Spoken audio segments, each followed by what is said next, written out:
हमारे quantum statistics के जो यूनिट का है पार्ट उसको कंटिन्यू करते हुए आइडियल गैस के ऊपर कंसंट्रेट करेंगे। यहाँ पे जो आइडियल गैस है उसका कंसेप्ट ये होता है कि जो पार्टिकल्स हैं उनके बीच में आपस में जो है वो इंटरेक्शन नेग्लिजिबल हो। और जब हम क्वांटम मैकेनिक सिस्टम को लेंगे तो हम ये पाएंगे कि जैसा क्लासिकल में होता है कि कोई भी एनर्जी वैल्यूज़ या मोमेंटम की वैल्यूज़ ले सकता है पार्टिकल, तो यहाँ पे मोमेंटम और एनर्जी की वैल्यूज़ क्योंकि डिस्क्रीट होती हैं, स्टेप्स में इंक्रीज होती हैं, तो ये कंटिन्यूस नहीं हो सकते। और हमारे को इसलिए इन जो बिहेवियर है आइडियल गैस का in case of the Fermi Dirac statistics and the Bose-Einstein statistics, इसको हम बोस गैस भी बोलते हैं और फर्मी डिराक को फर्मी गैस भी बोलते हैं। और जो पार्टिकल्स हैं जैसा बताया उसको फर्मियंस बोलते हैं जो एफडी स्टैटिस्टिक्स को फॉलो करते हैं, और जो बोस-आइंस्टीन को फॉलो करते हैं उनको हम बोसॉन्स बोलते हैं। तो यहाँ 3 तरह के हमारे सिम्टम्स हैं जिनको सिस्टम्स को हमें स्टडी करना होता है आइडियल गैस के लिए। पहला है मैक्सवेल बोल्ट्जमैन, जिसमें पार्टिकल्स जो हैं वो डिस्टिंग्विशेबल होते हैं, आप उनको भेद कर सकते हैं। बोस-आइंस्टीन, जिसके अंदर पार्टिकल्स के बीच में भेद नहीं कर सकते, इनडिस्टिंग्विशेबल होते हैं। और टोटल वेव फंक्शन जो है वो सिमेट्रिक होता है जबकि हम कोई कोऑर्डिनेट्स को अगर एक्सचेंज करें तो 2 पार्टिकल्स के बीच में, तो वो वेव फंक्शन जो है वो साइन चेंज नहीं करता। तो ये जो फंक्शंस हैं इनको हम बोलते हैं सिमेट्रिक, और पार्टिकल्स को जैसे बोसोन। फर्मी डिराक में भी पार्टिकल्स जो हैं वो इंडिस्टिंग्विशेबल होते हैं, भेद्य होते हैं और एक जैसे होते हैं, आइडेंटिकल होते हैं, और वेव फंक्शन लेकिन इनका एंटी सिमेट्रिक होता है। मींस अगर इसके अंदर पार्टिकल एक्सचेंज होगा, एक्सचेंज जो कोऑर्डिनेट्स हैं r2 - r या और भी कोई कोऑर्डिनेट सिस्टम में करें तो वो जो है वेव फंक्शन साइन चेंज करता है माइनस। जो पार्टिकल्स हैं ये किसके कारण होता है? पॉली के एक्सक्लूजन प्रिंसिपल के कारण होता है, जो ये कहता है कि नो 2 इलेक्ट्रॉन्स या 2 fermions can have the same set of quantum numbers. तो बीई और जो एफडी सिस्टम्स हैं हमारे, वो तो क्वांटम मैकेनिकल सिस्टम को शो करेंगे, और बोल्ट्स का जो एमबी सिस्टम है वो क्लासिकल को शो करेगा। अब अगर हम इसको सॉल्व करने के लिए एक सिस्टम लें जिसके अंदर n एक जैसे आइडेंटिकल पार्टिकल्स हों जो नॉन इंटरेक्टिंग हों, और एक और चीज़ हम इसको सिंप्लीफाई करने के लिए कर रहे हैं कि स्पिन्स जो हैं वो भी नहीं कंसिडर करेंगे, तो स्पिनलेस पार्टिकल्स करेंगे। तो अब अगर मान लीजिए मुझे इसकी एनर्जी वैल्यूज़ निकालनी है, आइगन वैल्यूज़ जिसे हम कहते हैं उस आइडियल गैस के सिस्टम की, तो वो सभी, क्योंकि एंसेंबल जब भी फॉर्म होता है तो हमने देखा था कि वो एक जैसे सिमिलर सिस्टम्स होते हैं जिनसे मिलके कि पूरा एंसेंबल क्रिएट होता है। तो यहाँ पे जो भी आइगन वैल्यू होगी उस आइडियल सिस्टम की, वो सिंगल पार्टिकल एनर्जीज़ के एनर्जी की लेवल्स या एनर्जी वैल्यूज़ की सम होगा। तो उसको हम लिखेंगे, अगर गिवन मोमेंटम p है फॉर पर्टिकुलर एनर्जी, तो epsilon p is equal to p²/2m। m is the mass of the particles of the gas. अब ये जो नंबर है वो हमारा गिवन मोमेंटम के साथ मान लीजिए np है, तो total number of particle must be the summation over p and np, and similarly the total energy of the system will be summation of p epsilon p np। यहाँ पे np का ये महत्वपूर्ण है कि बोल्ट्जमान में और बोस में कोई रेस्ट्रिक्शन नहीं है कि किसी भी स्टेट में कितने नंबर ऑफ पार्टिकल्स को डाला जा सकता है या प्लेस किया जा सकता है। तो इसलिए वो कोई भी वैल्यू ले सकते हैं, 0, 1, 2 से लेकर इनफाइनाइट नंबर ऑफ वैल्यूज़। लेकिन जो फर्मी गैस है उसके अंदर एक स्टेट में 2 पार्टिकल से ज़्यादा नहीं कर सकते, तो np can take only 2 values.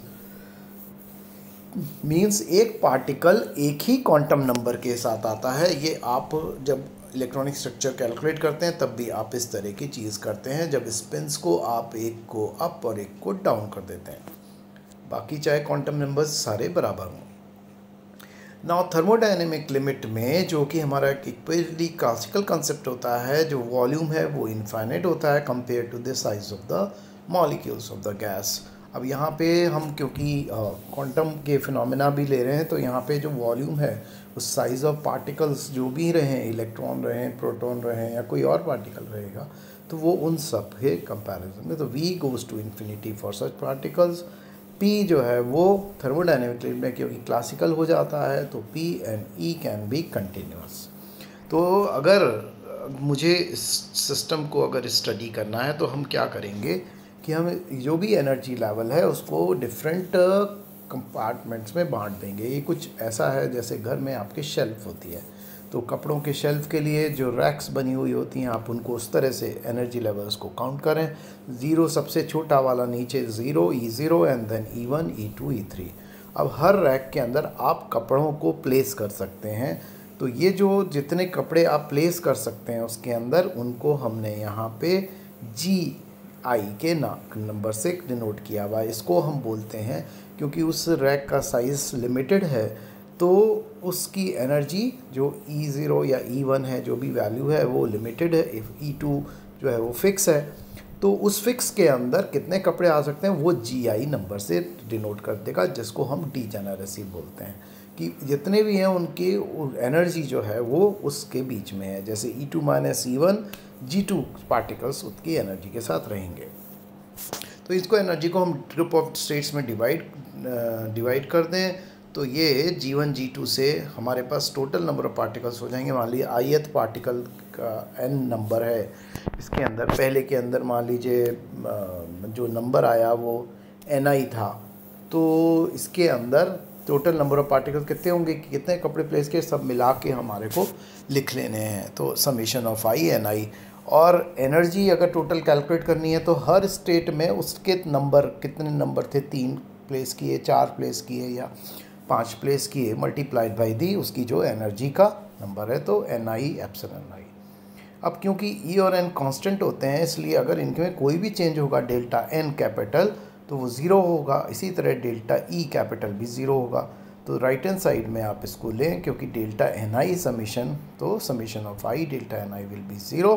और ये दूसरी कंडीशन इक्वेशन 18 जो है summation epsilon i delta ni। अब क्योंकि एनर्जी लेवल फिक्स थे इसलिए हमने उसके ऊपर डेल्टा साइन नहीं लगाया, although the total energy change will be 0। So this number के चेंज के कारण से ये एनर्जी का चेंज रहेगा। तो टू एस्टिमेट दिस एनर्जी, हमें जो क्वांटिटी कैलकुलेट करनी होती है, हमने पिछली बार भी देखा, वो है एंट्रोपी। अब एंट्रोपी को कैलकुलेट करने के लिए स्टैटिस्टिकल वेट, या जिसको हम प्रोबेबिलिटी कहते हैं, और वहाँ पे हमने प्रोबेबिलिटी डिस्ट्रीब्यूशन फंक्शन कहा था। तो यहाँ पे हमें स्टैटिस्टिकल वेट, जिसको हम क्वांटम मैकेनिक्स में अगर फेज स्पेस से समझते हैं, तो बेसिकली वो फेज स्पेस का वॉल्यूम है। लेकिन फेज पॉइंट्स के लिए वो एक प्रोबेबिलिटी, क्योंकि हम संभावना व्यक्त करते हैं किसी भी क्वांटम मैकेनिकल सिस्टम के लिए, तो प्रोबेबिलिटी के केस में it is just the probability कि किस इवेंट की प्रोबेबिलिटी क्या है। कोई आपने उस रैक्स जो भी आइडेंटिफाइड करी 1 2 3 4 5 टोटल में, और उनको कपड़े जमाने के लिए उनके अंदर अगर जो क्या प्रोबेबिलिटी है कि एक वाइट जो टॉप है वो फर्स्ट में जाएगा या थर्ड में जाएगा, तो ये जो प्रोबेबिलिटी है वो टोटल में से उसको ये एक स्टैटिस्टिकल वेट के रूप में प्रेजेंट करता है। और ये मिलके आपको, क्योंकि हमने देखा था कि S = K ln of delta gamma होता है, जो कि S जो है मैक्रोस्कोपिक क्वांटिटी हो जाती है और डेल्टा गामा जो है माइक्रोस्कोपिक होती है, तो ये हमें जो है मैक्रो स्टेट दे देगा। ना क्योंकि पार्टिकल्स नॉन इंटरेक्टिंग हैं, एक जैसे हैं, इंडिपेंडेंट हैं, तो इसलिए उनकी जो प्रोबेबिलिटीज़ हैं वो जो हैं मल्टीप्लाई होंगी। तो टोटल हमें डेल्टा गामा या जो स्टैटिस्टिकल वेट निकालना है तो हमें प्रोडक्ट निकालना होगा, जिसको हम पाई नोटेशन से करते हैं। तो पाई i delta gamma i means delta gamma 1 into delta gamma 2 into delta gamma t, इस तरह से चलेगा। अब प्रॉब्लम यहाँ पे जो है हमारी है वो ये है कि डेल्टा गामा i को कैसे निकाला जाए। मीन्स हम किसी भी चीज़ को जैसे टॉस भी करते हैं कॉइन का, या हम बॉल्स हैं तो उन बॉल्स को उछालते हैं और कौन से वाले रैक में कौन सी बॉल जाएगी, तो कितनी तरह से हम उसको रख सकते हैं किसी भी पर्टिकुलर खांचे में जिसके अंदर की अवेलेबल स्टेट्स हों GI और उस NI नंबर के साथ। तो ये कितने तरीके से कर सकते हैं वो हमें संख्या डेल्टा गामा ई से कैलकुलेट करनी है। अब इसके लिए जो बोल्ट्जमान गैस है उसके लिए हमें जैसे अब हमने कहा कि उसके अंदर ith जो पार्टिकल हैं, क्योंकि बोल्ट्जमान में डिस्टिंग्विश कर सकते हैं, मींस हर बॉल का कलर अलग अलग होगा और उनको हमें रखना है इन रैक्स के अंदर। तो मान लीजिए हमने पहली रैक कोई लेते हैं और उसके अंदर कुछ मान लीजिए कि इतने अवेलेबल खांचे हैं, मान लीजिए 5 खांचे अवेलेबल हैं, तो हम किसी की एक खांचे के अंदर भी सारी बॉल डाल सकते हैं।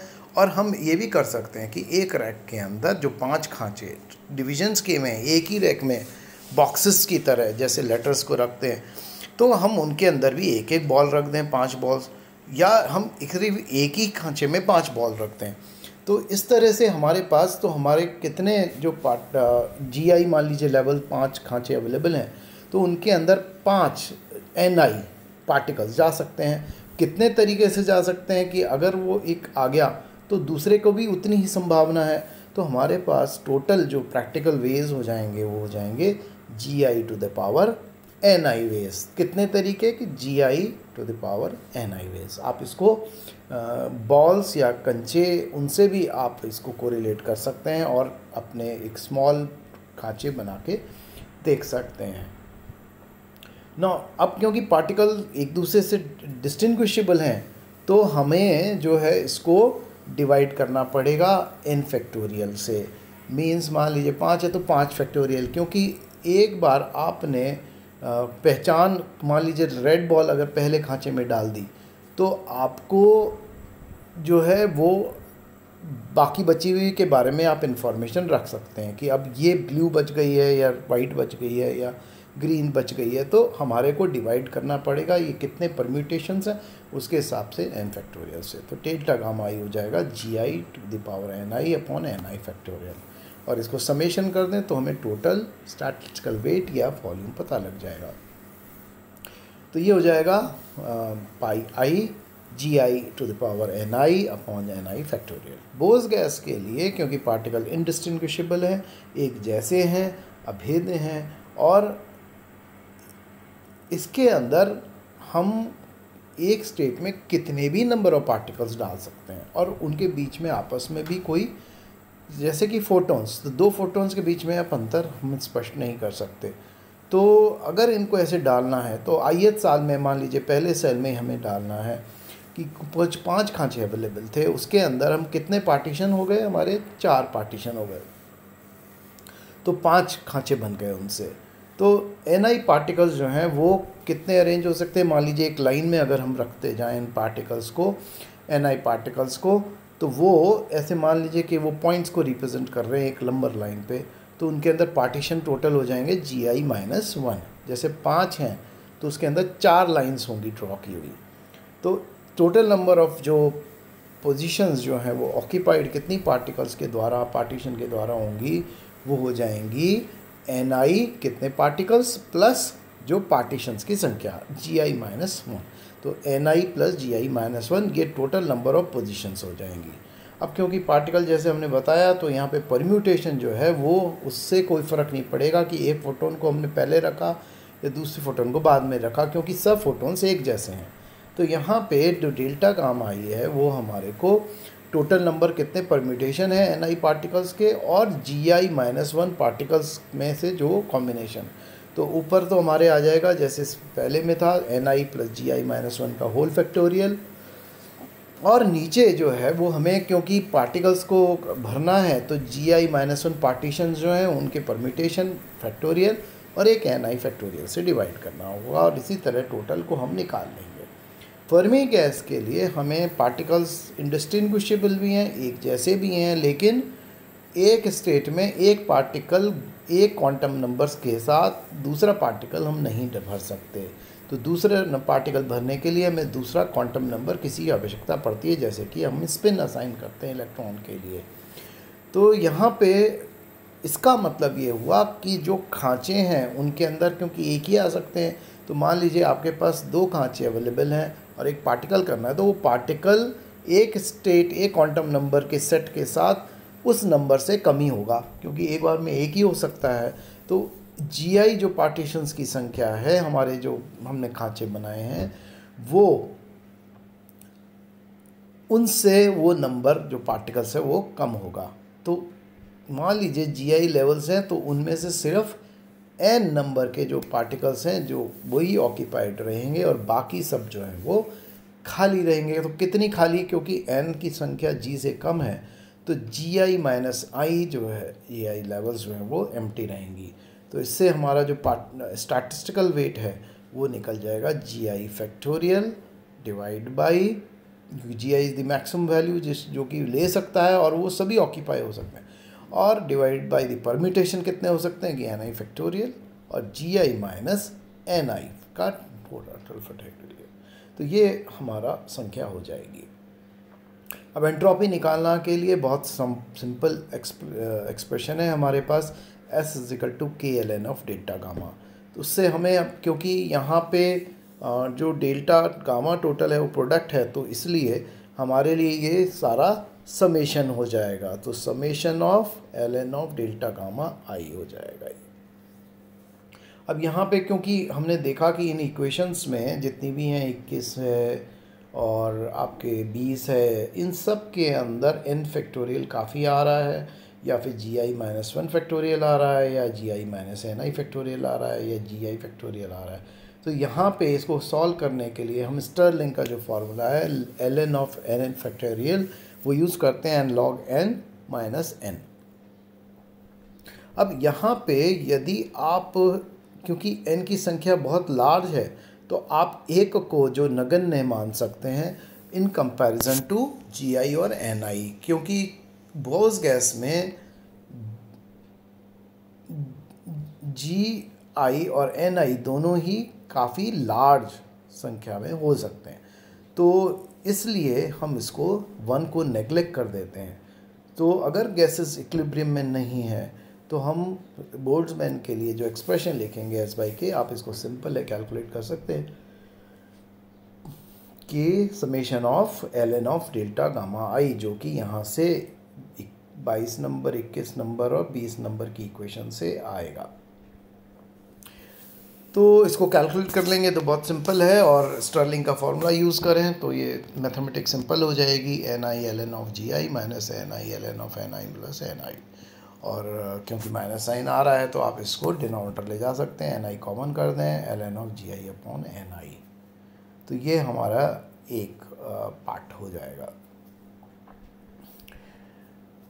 बोस गैस के लिए हमारे NI plus GI LN of NI plus GI minus NI LN of NI minus GI LN of GI। पहले एक्सपेंड कर लें पूरे एक्सप्रेशन को, और उसके बाद फिर जो इक्वेशंस उनको यूज़ करके हम इसको रीअरेंज करेंगे। तो NI LN of 1 plus GI upon NI plus GI LN of 1 plus NI upon GI। फिर गैस के लिए S upon K is equal to GI LN of GI minus NI LN of NI minus GI minus NI LN of GI minus NI, और इसमें common ले लें NI LN of GI upon NI minus 1 G minus GI LN of 1 minus NI upon GI।